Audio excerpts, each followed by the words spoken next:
Okay, habang wala pa mga nagpapatugtog ng mga loudspeaker sa kapitbahay, no?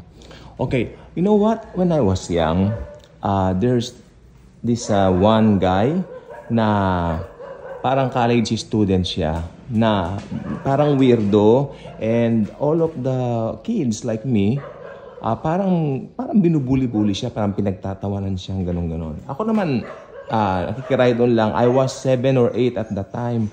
At syempre, nung time na dumaan siya sa bahay, nung sa sa gate lang namin, nakita ko, ito yung binubuli, parang biniro ko rin.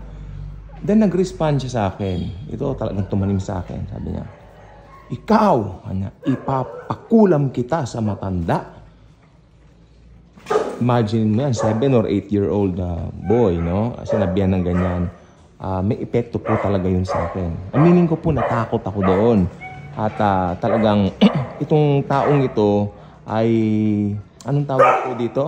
Ay, meron po siyang kakaiba kasing personality na hindi natin masabi kung ano.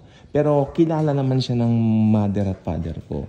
Alam niyo po ba ang nangyari? Ilang years after, yung kanyang ate namatay daw po. At ang sinasabi lang dahilan, kulam. Totoo ba ang kulam? Totoo ba ang barang? Well, alam nyo, ang mga evil spirits, may mga pamamaraan po sila. Pero ang importante po niyan, ngayon po naging believer na ako whenever naaalala ko yung papakulang daw ako sa matanda. Natatawa na lang ako. Ay, ganyan ka-powerful ang cross ni Jesus. Oo, at yung mga bagay dati na parang, hey, dead man na lang ngayon. Hindi lang dead man, nakakatawa. Na parang foolishness. Why I entertain such things in the first place? Kung tutusin. O, yun lang pong gusto ko sabihin ngayon. Dahil pag nasa Panginoon ka na, yung mga kulam, mga barang na ganyan, ipagpalagay na natin, oo, ang pwedeng talaban yan yung mga hindi mananampalataya. Kasi talagang yung ate po nito, bali, later on, yung ate nito naging kumare ng mother ko. Yung namatay po. Okay?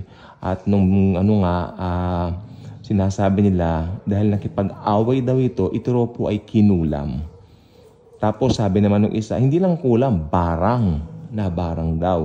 Oh, so, I mean, very horrible. Nung tinignan nga namin sa taol, teenager na po ako nung namatay yung ate niya. Nung tinignan namin dun sa taol yung ate niya, talagang sabi ko, Mami, ako, parang walang kapayapaan yung kumari mo sa taol. Parang ibang itsura niya, parang naging bloated, pati muka. I mean, yes, parang totoo kayang kinulam yun.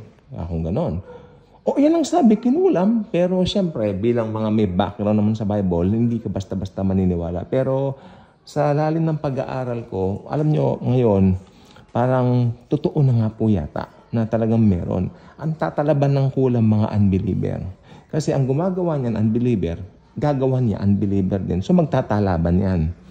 Kumbaga, sa atin naman mga Kristiyano, halimbawa, balak tayong kulamin, tatalbog lang yan parang bola babalik sa kanila. Sapagkat yung blood ni Christ, very powerful. So ito ang verse natin ngayon, greater is He who resides in us than he who is in the world. Bye-bye.